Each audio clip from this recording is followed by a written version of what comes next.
South Carolina's Senate passed a bill that would let people use marijuana and related products for medical reasons. It's now heading to the House. Our Elise Devlin has more on the Compassionate Care Act.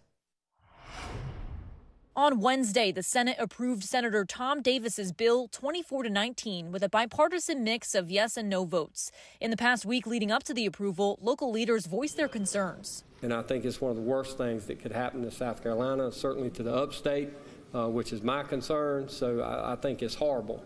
And again, I couldn't be more disappointed. To gain support in a state like South Carolina, Senator Davis says he has crafted one of the most restrictive medical marijuana programs in the country.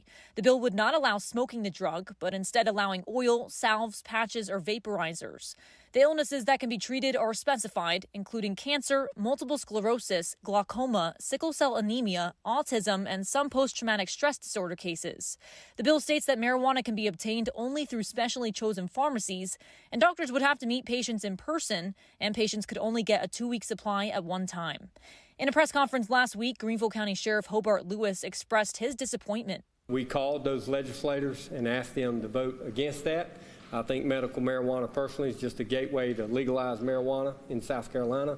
I don't think there's anything good about it. If it has a medical use of some kind, which they have not been able to prove here, in many of the meetings and committee meetings I've heard, then find a way, find its use, let a doctor prescribe it, go to a pharmacy and fill it. Governor Henry McMaster shared his thoughts on the bill to us and the discussions around it. He makes a very good case, so did all the witnesses and people that have had these terrible, painful episodes, diseases, situations, conditions that were relieved, according to them, only by marijuana. So it's an impressive case, but there are also impressive arguments on the other side from law enforcement. They're simply scared of it, primarily because of the door it might open, what it might lead to.